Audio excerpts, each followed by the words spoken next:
Ah, you obviously know Kung Fu. Hey there, everybody. This is Stu Bennett, the star of I Am Vengeance Retaliation, just come out now, and you are listening to the Kung Fu Drive-In podcast. Enjoy. You're John Gold, the John Gold.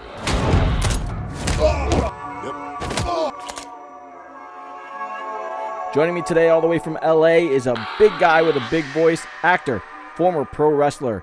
His film, I Am Vengeance Retaliation, is streaming right now in the U.S. and will be streaming in the U.K. starting July 13th, 2020. Stu Bennett. Stu, thank you so much for joining the Kung Fu Drive-In podcast today. Thank you very much, Jeff. What a pleasure it is to be on. It's great to have you. I just spoke recently with Ross Boyask.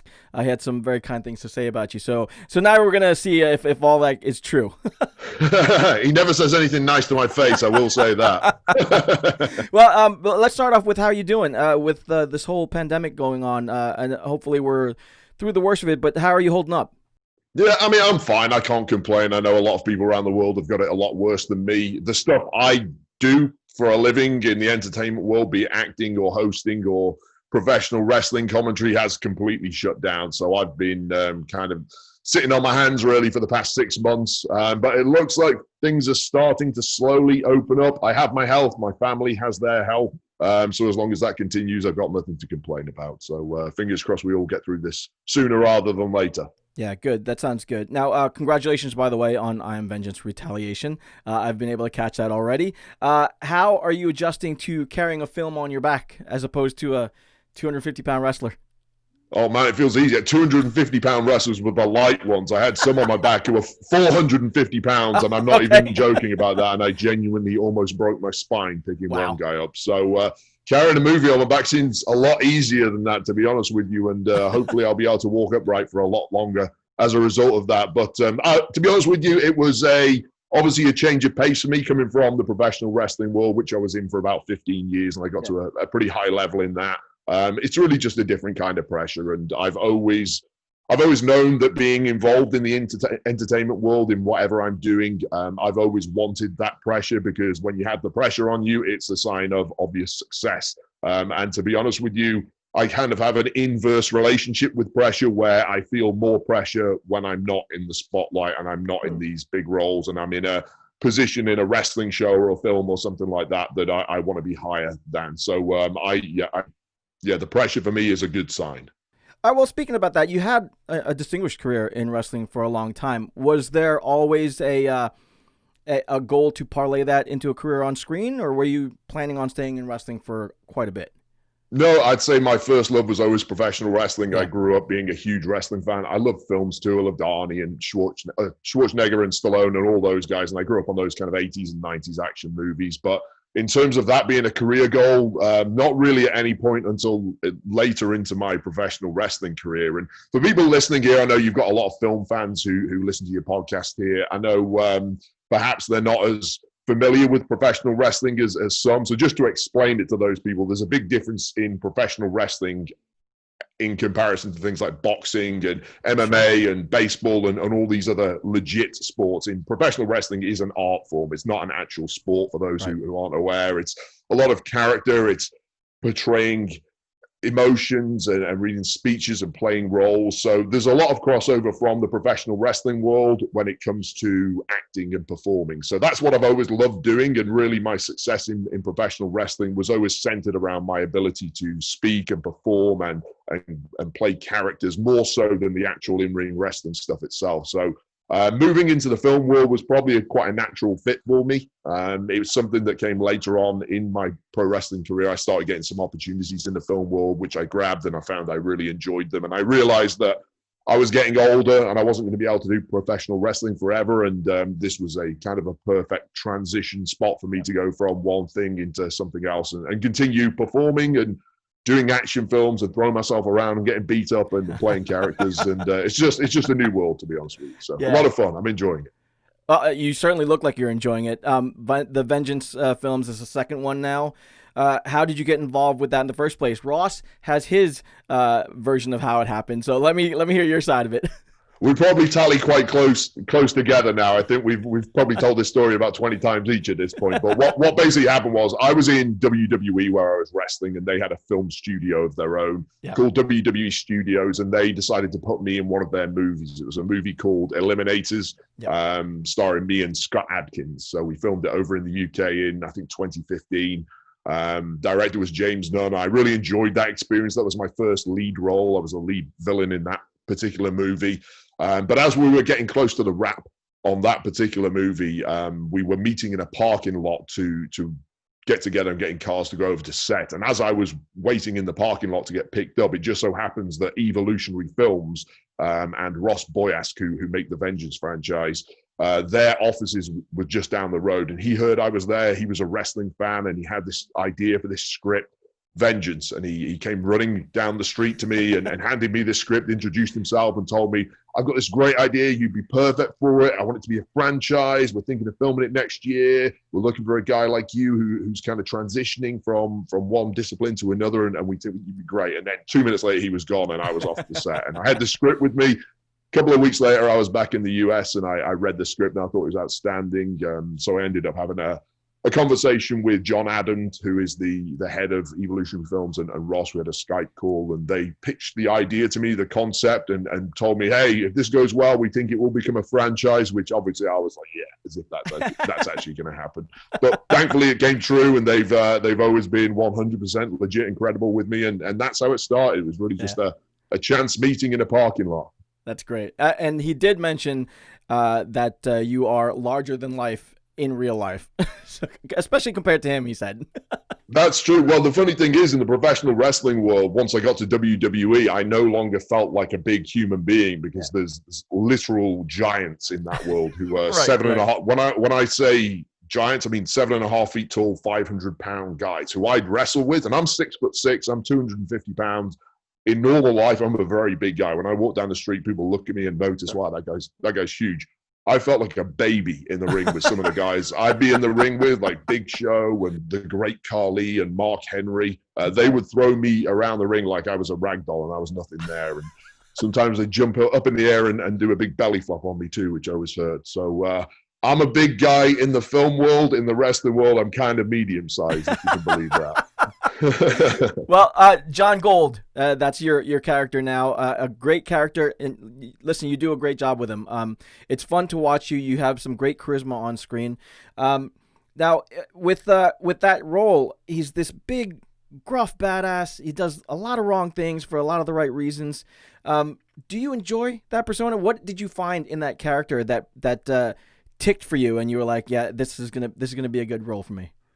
Yeah, well, the interesting thing, when people ask me, was I nervous taking the role? It's obviously a big spot in a film, and it's a big transition for me to take that kind of role in a movie, given my background.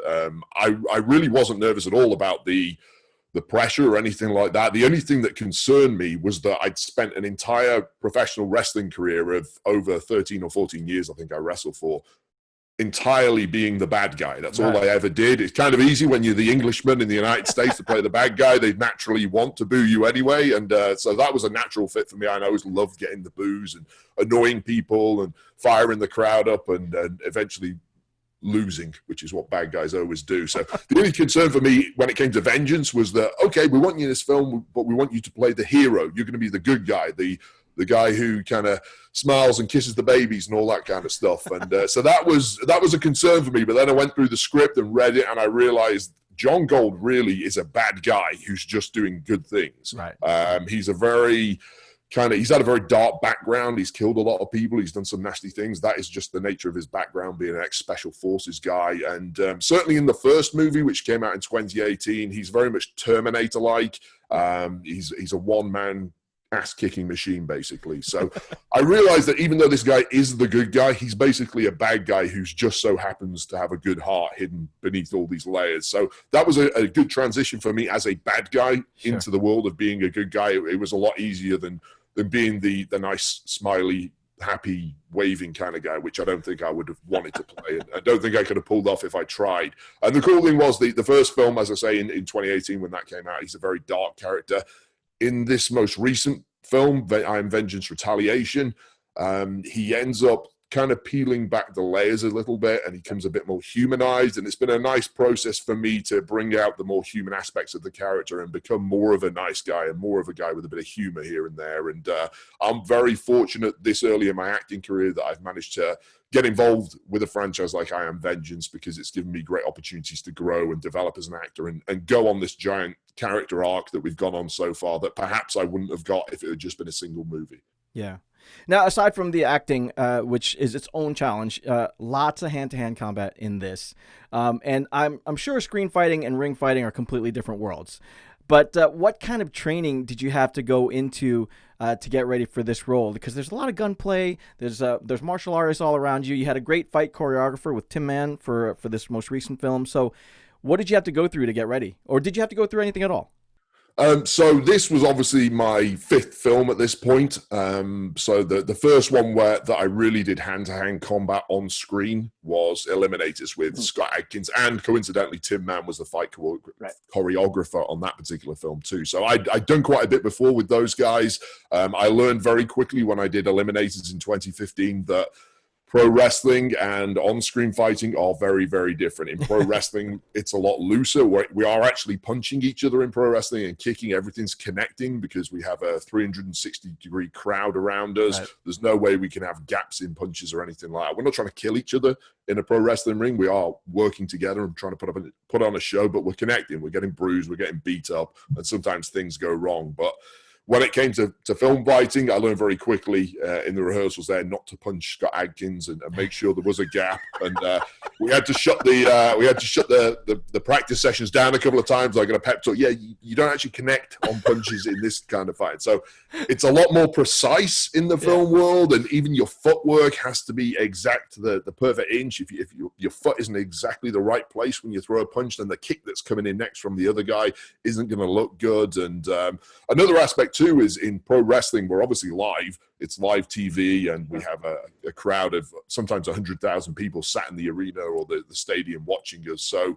the adrenaline you get from doing that, knowing that there's no room for mistakes. If you make a mistake, you keep going because we can't just shut it down and do a retake. Whereas the adrenaline you get in a film set, sometimes you might throw the same punch 12 times until you get a perfect angle and everyone's happy with it. So trying to maintain that level of adrenaline for a good fight scene is a lot more difficult than when it's just, okay, we've got 20 minutes, go out there and do it, and then you finish whatever happens. So yeah, definitely a learning curve, but at this point I've done a significant amount in there, and I'm feeling pretty confident with it. What was the most fun part of that kind of work for you? Was it more the acting, or was it the action? I like a bit of both, to be honest with you. I know it's a cop-out. I love doing the acting stuff and getting involved in scenes where there's a bit of tension or a bit of drama, and I'm able to pull out a bit of emotion, because that's all brand new stuff for me. The fight stuff, though, is a great way of burning off excess energy. I'll always have that in me. I'm a very active guy. I always have been. Love working out, love jumping around. So it's nice to have, maybe 2 or 3 days of the acting and the drama, and then 1 day of just fight scenes and burn off all that energy. And then for the next 3 or 4 days, we'll do some drama and acting again and let all the bruises heal up, and then get back to another fight scene. So yeah, I like the variety. Yeah, speaking of variety, you had a great cast around you too. Vinnie Jones, who for a while defined badass in Britain. Indeed. Yeah, and Jen Quaid, played by Katrina Durden, awesome. Phoebe Robinson-Galvin as well. What was the energy like with that kind of cast? Because you had a lot of people to draw from in terms of skill and acting credentials. So what was the camaraderie like? Yeah, Vinnie was awesome, first of all. It was great to have him on set because, number one, I knew we'd get a great bad guy performance from him. And when I'm the good guy and I'm 6'6", and I'm 250 pounds, it's sometimes hard to get a bad guy who is credible enough to put me in jeopardy. And I knew with a guy like Vinnie's pretty tall himself, but he's just such a mean, angry performer that, wow, this is exactly what we need. To put me in jeopardy, to make it look like I'm the mouse and the bad guy is the cat. That's what we need. And I was very relieved when we got him, because I knew he was going to kill that performance, and he does. On top of that, I also knew that his name value was massive, and having Vinnie Jones attached to the film in both the UK and the US and plenty of markets, he's such a big name in that world. But he's also really experienced too, which was a big benefit to everyone on set. The actors, I leaned on him a lot. I learned a lot from his the way he would prepare for each scene and tweak things. And he had advice for the director, Russ Boyas, the writer. He had advice for the camera guys too. He's done so much and worked with so many good people that just having him there was an extra bonus that I didn't initially consider. And then you had Katrina Durden, who plays Jen Quaid. That's the first time in my entire professional wrestling career or acting career that I've actually had a fight scene with a female. So I was very nervous going into that. I didn't know how that was going to go. She's a lot smaller than me, obviously, and I thought this might look a little weird. I also don't want to hurt her. But to tell you the truth, she's so good and she's so tough that she actually kicked my ass. And we had an amazing fight scene in there, and I now feel stupid for worrying about it. And in all honesty, I should have been worried for my own health. And then we had, as you mentioned, Phoebe Robinson-Galvin too. She's a fantastic screen fighter. She's got a lot of experience in MMA and jiu-jitsu and all this stuff. And I really like, in the film, Ross Boyas, the director, had this almost a mission to utilize women in kind of an empowered role, like the Ronda Rousey type of women, rather than the damsel in distress or anything like that. And I think if you watch the film and see how Katrina Durden and Phoebe Robinson-Galvin are portrayed and how they perform in the film, you realize they're a pair of ass kickers, and what a huge asset they were to the film too. So great camaraderie, real good bunch. Even the guys who weren't doing the screen fighting, like the Sam Benjamin and Mark Griffin, just a bunch of guys that it was a pleasure to be on set with every day. And when you have a intense 4-week shoot like we did, to be turning up every day and just immediately having a laugh with people, and looking forward to just sitting in the canteen with them and having food at lunch times and stuff. It was just every day was a delight, to be honest with you. Lots of martial artists there. Were you ever tempted to mix it up with the martial arts? Because you brought that grounded fighting style, that, gruff, heavy-handed fighting style to things. And then, like you said, Katrina Durden throwing those kicks around your head, and I know Jean-Paul Lee and Law Plancel there too, all martial artists. Was it ever tempting to try your hand at that? Yeah, I think it's a case of sticking to your strengths. I know what my strengths are. My strengths are obviously grappling. I'm very good at that. I'm a world-class level in terms of that. I'm also a kind of street fighter, and I want to use my size because I'm the biggest guy on the film, and I'd be foolish to try some of the beautiful kicks that Katrina Durden does and Jean-Paul Lee. They can do that stuff way better than me. So if I even try to replicate that, I'm going to look like an idiot.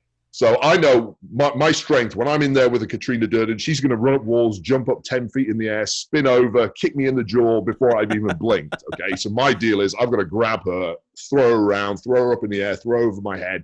I've got to use my power and my strength. And I think one of the cool things working with Tim Mann in this film, I think he realized and the cast realized that I think we have 16 different fights in this film spread through the 90 minutes. That's a lot of fights, and that can get very repetitive if we're all trying to do the same thing. So the cool thing was, if you look at each fight, we've tried to work to the strengths of each individual and tried to make each one different. And there's a great fight scene where the two ladies pair up at one point and take on another guy, and they look fantastic together. And they do things that I would never dream of doing and that would never want to try doing. And again, I do things that they don't. So it helps keep the variety, and it helps tell a story within the fights themselves of, okay, this fighter's strength is one thing and this fighter's strength is another. Kind of if you go back to the original days of the UFC, where you'd have like a sumo wrestler taking on a little karate guy, and the next fight would be a boxer against a professional wrestler. It's kind of a bit like that, where we have this almost Street Fighter 2-esque thing where people are turning it up and bringing their own unique talents and strengths. So yeah, in terms of me being a kung fu guy or anything like that, I think those days might have passed. There's always little things I'll try and pick up, but there's just people out there who are always going to be a lot better than me at that. So I wouldn't want to try to match them at their own game. Yeah. Now, going forward though, are there other skills that you might want to pick up to try to broaden your ability for roles going forward? Yeah, for sure. I mean, anything that I can improve on, I will certainly love to do that. I mean, when I first started professional wrestling, I got involved in a jiu-jitsu school for a while, and that's something I've not really done too much of since.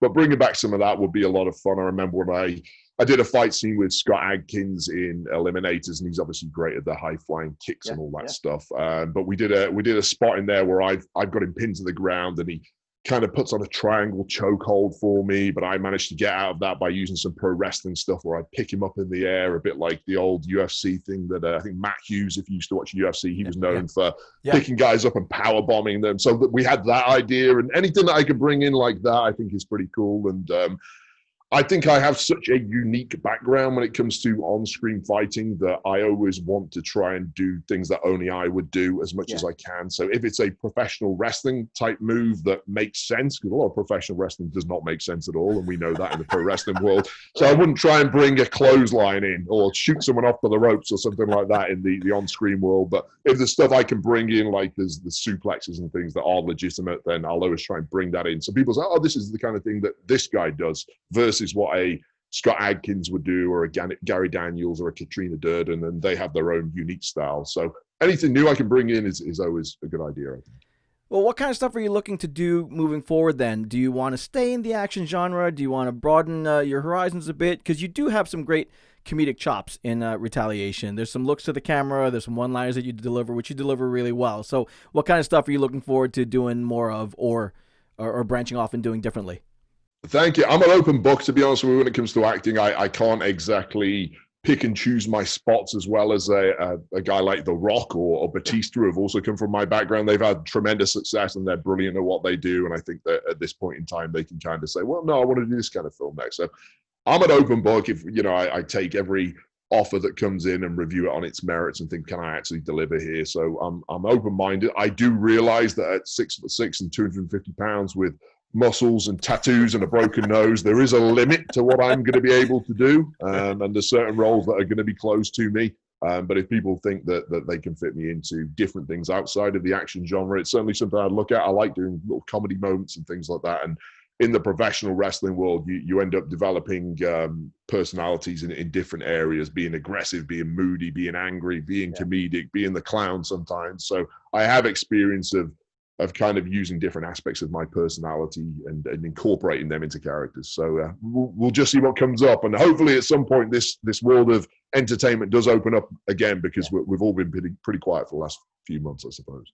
Well, let's do some wishful thinking and try to wish it into existence. But if John Gold meets John Wick in the streets of New York, who walks away with the dog? Oh, wow. Okay.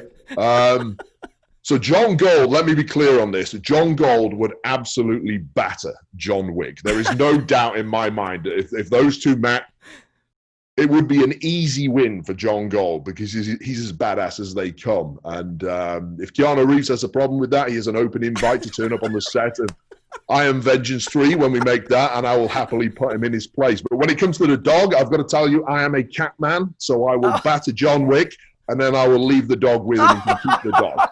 Don't want the dog. A cat, maybe I'd have taken that. I'm more of a feline guy, but dogs, not so much. That's awesome. So, Keanu Reeves, the challenge is extended. The gauntlet has been thrown down. So come on out to.